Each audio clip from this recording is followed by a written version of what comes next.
2019년 통일 분야 이슈를 정리했습니다. 아랍에미리트의 연말은 어떤지 통신원 통해 알아봤습니다.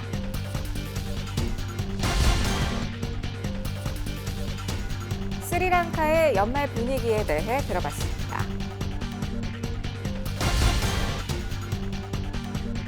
전 세계 선교지 소식을 전해드리는 월드리포트입니다.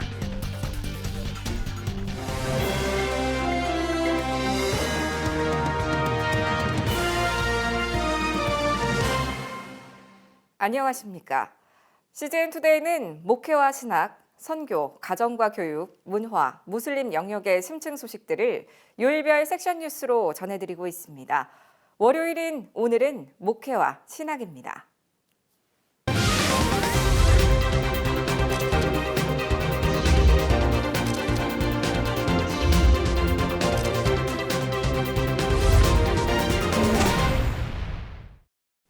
대외적인 정치, 경제 상황과 무관하게 교회들은 올 한해 복음 통일을 향해 여전히 쟁걸음을 걸었습니다. 2019년 통일 분야 주요 이슈들 임성근 기자가 정리했습니다. 일제에 저항했던 3.1운동 정신을 이어가자는 목소리가 제기됐습니다.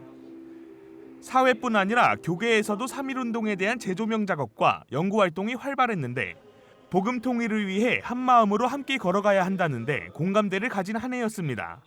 지난해와 달리 올해 급격히 경색된 남북관계는 사람들로 하여금 통일을 더 염원하게 만들었습니다. 4.27 판문점 선언 1주년을 기념하는 평화 인간 띠있기 행사에서는 전국에서 모인 20여만 명의 국민들이 철책을 넘어 북녘 땅을 바라보며 평화와 통일을 염원하는 의미 있는 시간이었습니다. 8월엔 광복절을 맞아 한국교회와 북한교회가 함께 남북 공동 기도문을 작성하고 연합 예배를 드리기도 했습니다. 기도문에는 남북 그리스도인들의 바람대로 평화와 통일의 분위기가 한반도에 형성되기를 바라는 내용이 담겼습니다. 복음 통일을 준비하는 다양한 학술 대회도 열렸습니다. 기독교 통일학회, 숭실평화통일연구원 등 기독교 통일 관련 학회들은 물론 한국기독교학회 같은 일반 신학학회들에서도 통일에 대한 적극적인 학술 활동을 벌였습니다. 주목할 만한 학술 대회는 지난달 기독교 통일학회와 한반도평화연구원, 온누리교회 통일위원회가 공동 주최한 복음 평화 통일 콘퍼런스가 있습니다. 복음을 기반으로 한반도 통일을 논의하는 자리로 교계와 일반 학계 등 다양한 분야의 전문가들이 복음 통일에 대해 심층적으로 논의했습니다. 한국 교회가 그냥 너무 수동적이거나 혹은 너무 이렇게 부정적인 측면에 머물러 있거나 아니면 그냥 선언서 한 장씩 내는 그 정도가 아니라 이제 만들어 가야 한다. 그럴 만한 때가 됐고 저희가 그 행사를 이제 그 컨퍼런스를 진행한 후에 얻은 저희들의 피드백은 이제 그런 쪽으로 방향을 잡아야 되겠다 이런 확신이 섰습니다.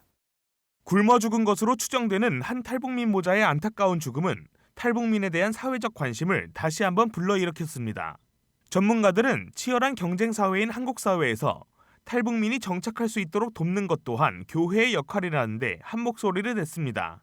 그들의 내면을 들여다보고 영적 성장에 도움을 주는 방향으로 탈북민 사역을 집중해야 한다는 공감대도 크게 일었습니다. 대북 사역을 해왔고 탈북민 사역을 꾸준히 해왔는데 이런 일은 계속 발생할 때 우리가 뭐가 문제일까? 결국 복음의 본질에 집중하지 못했던 우리의 모습들, 너무 물질적으로만 조건적으로만 봤지 영적인 필요 그리고 어떤 내면적인 그런 상처와 아픔들을 우리가 보듬고 치료하지 못했던 그런 모습이 있었고 그 어느 사역보다 대북 사역은 정치적, 경제적 영향을 많이 받습니다. 하지만 이런 여러 변수 속에서 기독교계는 종교적인 차원으로 북한에 다가서야 한다는 주장들이 제기됐습니다. 교계의 입장에서는 그 정치적인 접근보다는 말 그대로 하나님 세계를 구현한다는 그런 그 종교적 차원에서 접근을 해야 된다고 봅니다. 무엇보다도 어떤 저 정치적인 이해관계라든가 이런 걸 배제하고 순수하게 복음 통일을 지향하는 CGN투데이 임성근입니다. 심리적으로도 지리적으로도 멀게 느껴지는 중동 국가들. 이들의 연말연시는 어떠한지 궁금합니다. 아랍에미리트의 제이홍 통신원 연결해 얘기 들어보겠습니다. 제이홍 통신원 안녕하세요. 네, 안녕하세요. 네, 아랍에미리트의 연말 분위기 어떻습니까? 12월 초에 건국 기념일에는 모든 거리와 건물은 물론 차량들까지 온 나라가 국기로 장식되고 술렁입니다. 국기에 들어간 빨강, 초록, 하얀, 검정색으로 조명과 각종 장식물을 만듭니다. 이것은 마치 성탄의 장식과 비슷하여 성탄을 연상케 해주기도 합니다. 그에 따라 현지인이 아닌 외국인들조차 학교며 기업에서 행해지는 행사로 함께 이 나라의 건국을 축하하는 축제의 시간을 보냅니다. 아랍에미리트 하면 무슬림들이 가장 먼저 떠오르는데요. 무슬림들은 성탄절과 연말 어떻게 보냅니까? 이슬람력을 중시하는 중동 지역 국가에서는 성탄도 신년도 공휴일이 아닌 그냥 평범한 일상으로 보냅니다. 성탄은 이들에게 아무런 의미가 없는 그저 11월의 하루일 뿐입니다. 크리스마스가 누군가의 생일인지도 모르는 많은 이웃들이 여기에 있습니다. 그러나 외국인 거주 비율이 높은 아라비아 반도의 국가들은 해를 거듭하며 쇼핑몰을 중심으로 소비를 부추기는 성탄 행사가 늘어가고 있습니다. 네, 복음도 성탄의 참 의미도 찾기 어려운 아랍에미리트네요. 네, 이슬람 국가인 아랍에미리트에서 그럼 현지 교회들은 성탄 어떻게 보내는지도 궁금한데요. 아랍에미레이트의 정부는 전체 인구의 약 90%에 육박하는 외국인들을 위하여 종교 부지라는 땅을 제공하고 그곳에 건물을 지은 다음 이곳에서 외국인들이 자신들이 믿는 종교 활동을 자유롭게 할 수 있도록 허락해 주었습니다. 이곳은 언어별로 사람들이 모여 예배를 드리고 있는데 성탄을 맞이하여 자신의 나라의 사람들을 초대할 뿐만 아니라 다른 나라 사람들까지 초청하여 성탄의 의미를 함께 나누고 있습니다. 예수님의 탄생 기념일인 성탄이 세속적인 행사로 참 의미가 희석되는 것이 안타깝게 여겨질 수도 있지만 이런 세속적인 행사로 통하여 성탄의 의미를 무슬림 친구들과 함께 나눌 수 있는 기회로 삼을 수 있다는 것에 의해서 감사하고 있습니다. 네, 이슬람 국가에서도 성탄절의 참 의미가 잘 전해지길 바라겠습니다. 2020년 앞두고 아랍에미리트를 위한 기도 제목 나눠주시겠어요? 2000년 전 성탄을 통해 주님을 모르는 자들에게 예수님이 낮고 낮은 모습으로 찾아오셨던 것처럼 이슬람으로 덮여있는 이 땅에 하나님의 사람들을 보내셔서 주님 오실 길을 예비하는 시간이 될 수 있도록 기도해 주시길 부탁드립니다. 네, 아랍에미리트와 중동을 위한 기도 이어가겠습니다. 아랍에미리트에서 제이홍 통신원이었습니다. 이틀 뒤면 희망찬 새해가 밝아오는데요. 올해 부활절에 테러가 일어난 스리랑카의 연말은 어떤지 스리랑카 에드워드 김 통신원 연결해서 들어봅니다. 부활절 테러 이후 8개월여가 지난 현재 스리랑카는 어느 정도 안정된 모습입니다. 관광객들도 찾아오고 현지인들도 일상을 찾은 모습입니다. 이렇게 회복되기까지는 현지 교회와 선교사들의 노력이 컸습니다. 치유 사역이나 말씀을 전하는 사역은 하기 힘들었지만 이곳에 있는 스리랑카 선교사회에서 그 십시일반 헌금을 모아가지고 바티칼로 교회가 또 감당해내고 있는 그 어려움에 동참고자 직접 방문해서 헌금을 또 드리고 왔답니다. 저희들이 할 수 있는 부분이 한계가 있기에 기도로 돕고 있고 또 필요할 때마다 저희들이 마음을 모아서 이렇게 헌금으로 동참을 하고 있습니다. 하지만 테러의 후유증은 남아 있습니다. 테러가 일어났던 그 호텔들을 포함해서 주요 상가, 또 주요 건물들, 학교 등에서는 여전히 또 검색, 또 검문을 통과한 후에 입장할 수가 있습니다. 교회들은 지금 복구가 진행되고 있는데요. 특별히 바티칼로의 그 시온교회는 어린이 17명을 포함해서 30여 명의 선교가 있어가지고 여전히 교회 전체적으로도 또 선교를 당했던 그 부모님들이나 가족들은 여전히 아픔이 있고 그 아픔이 치유되기까지는 상당한 시일이 필요하다 여겨지고 있습니다. 대학교의 일반인 출입도 어려워져 직접적인 캠퍼스 전도도 힘들어진 상황입니다. 부활절 테러 이후에 교회나 크리스찬들을 직접적으로 탄압하는 사례는 거의 들어보지 못했습니다. 다만 테러 이후에 대학생 외에 일반인은 캠퍼스 출입을 금지를 시켰습니다. 그래서 캠퍼스 내에서 친구들을 만나서 또 교제하고 복음의 적접점을 찾는 게 아직까지는 자유롭지 못한 상황입니다. 주일엔 교회에서 경찰과 교회 리더들이 검문을 진행하다 보니 새신자가 교회를 오는 문턱은 더욱 높아졌다고 현지에선 전합니다. 이런 어려움에도 불구하고 현지에선 유례없는 배려와 용서의 분위기가 곳곳에서 발견됩니다. 에드워드 김통신원은 스리랑카를 위해 한국교회가 기도해야 할 제목들을 함께 나눴습니다.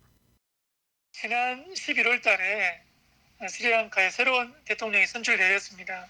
새로운 정부는 아마 신문을 보니까 대내외적으로 안정을 그리고 평화를 추구하는 것 같습니다. 기도해 주실 때 새로운 정부와 이정자들이 소수인 크리스찬들을 핍박하지 않고 하나님을 두려워하는 자들이 되어주도록 기도를 부탁드립니다. 그리고 선교의 아픔이 채 가시지 않은 바티칼로의 시험교회를 비롯한 스리랑카의 여러 교회들이 또 그리고 직장에서 캠퍼스에서 다양하게 복음이 증거되어지도록 새신자들이 교회와 모임에 잘 정착할 수 있도록 기도를 해주십시오. CGN 투데이 주영입니다.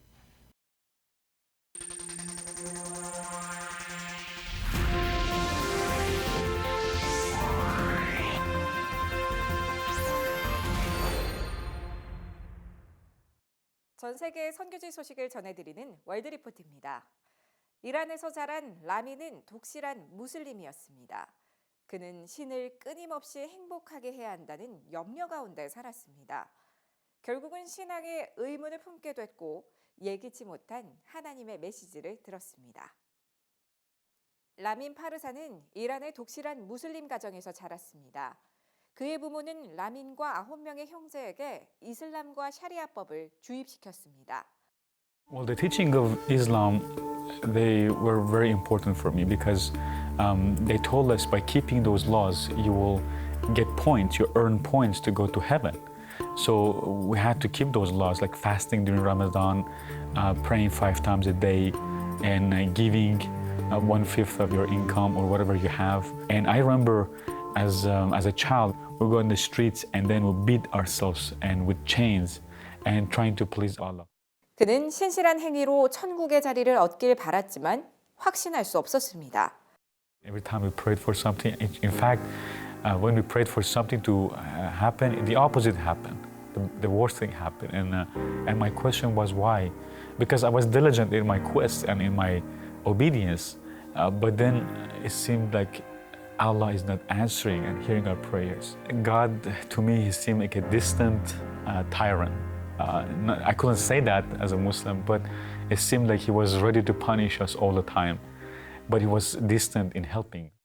그리고 16살 때 친구들과 결혼식에 가다가 종교 경찰에 체포됐습니다. In Iran, according to Sharia law, alcohol is illegal. And so we were going to this wedding. The people who gave me a ride, they had some alcohol. They took us to this confinement and they took all our clothes off, bare naked. And then they poured cold water on us and then they began to beat us with a slash without even asking, without even proving that I had drunk. I hadn't. And so that was the first time that I started questioning because I was being beaten in the name of Allah, in the name of Islam. 2년 후엔 아버지가 심장마비로 갑작스럽게 세상을 떠나면서 라민은 이슬람과 삶의 의미에 대해 생각하기 시작했습니다.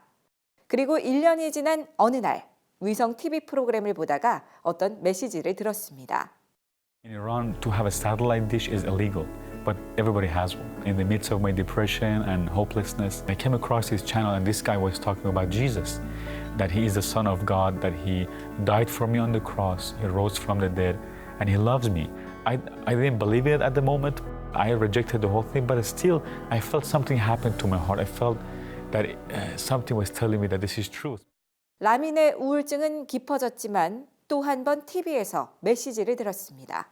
And I felt that maybe God is trying to reach out to me. I felt like somebody's trying to talk to me. I had nothing to lose. And that's the time that I opened my heart to Jesus. And I was going to try Him and ask Him to come into my heart. Because the person that was talking about Jesus said, if you do that, your life is going to be changed. And He gives you hope. He gives you life, eternal life. And something that I was, as a Muslim, I used to work for so hard to earn salvation, to earn basically righteousness, to be right with God through the things I was doing. But I heard that this is free. By faith in Jesus, I can be right with God. When I said, Jesus, today, I hear that you were truly the Son of God. You died for me on the cross. You rose from the dead. I don't know if it's true or not, but if it's true, I ask you to come into my heart, be my Lord, be my Savior, forgive me of my sins, give me a new life. And when I said that, a heat went through my hand, a warmth. It went throughout all my body. I was shaking and trembling, and I began to speak with tongues and a language that I'd never heard of. I was feeling joy and satisfied and hope. And first time I prayed to Jesus and I called on His name and He answered me. That's when I realized He is a true living God. 이란에서 성경은 불법이며 크리스천 웹사이트는 정부의 검열을 받습니다. 라민이 하나님의 말씀을 읽을 방법을 찾기까지 3개월이 걸렸고 인터넷 차단을 풀어서 성경을 읽기 시작했습니다.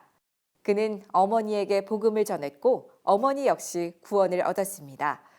라민은 현재 미국으로 망명해 캘리포니아의 한 교회에서 목회자로 사역 중입니다. 그는 온라인 사이트를 통해 전 세계의 사람들에게 성경을 가르칩니다.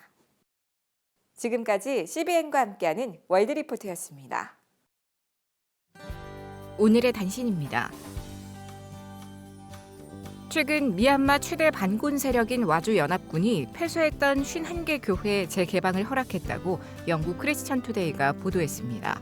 2018년 미얀마 동부에서 100개 교회를 폐쇄한 반군 세력은 14개월 동안 교인들의 활동을 조사한 결과 재개방을 허용했습니다. 그러나 아직 남아있는 교회들에 대한 검토 과정은 여전히 진행 중이라고 전했습니다. 한편 약 3만 명으로 구성된 와주 연합군의 지도자들 대부분은 중국의 영향을 받아 공산주의적 관점을 갖고 있는 것으로 알려졌습니다. 기독교 통일포럼이 2019년 한국교회 통일선교 10대 뉴스를 발표했습니다. 1위는 각 교회들의 북한 선교 부서와 연합단체, 선교단체들을 중심으로 한 통일선교 활동의 활발이었고 뒤를 이어 국제사회와 한인 디아스포라들의 통일선교 적극 참여, 각 지방으로 확산된 통일선교 활동을 꼽았습니다. 이외에 북한 억류 선교사들의 문제가 해결되지 않은 점, 중국을 통한 북한 선교 사역의 어려움, 탈북민 사회의 교회 역할의 중요성 인식 증가 등이 선정됐습니다. 한국장로교 총연합회가 주관하고 한국코메니우스 연구소가 주최하는 제1회 목회자 컨퍼런스가 1월 14일 오전 10시부터 한국교회 100주년 기념관 소강당에서 개최됩니다. 한국교회여 공동체성과 공공성을 회복하자, 처음 사랑을 회복하라를 주제로 전 총신대 총장 정의롱 박사, 기독교 학술원 원장 김영한 박사 등이 참여해 교회 연합의 새로운 방향성 모색, 공동체성 위기의 원인과 대안 등을 다룰 예정입니다. 글로컬 선교교육에 관한 모든 정보를 CJN 투데이가 발빠르게 전해드립니다. 시청해주셔서 고맙습니다.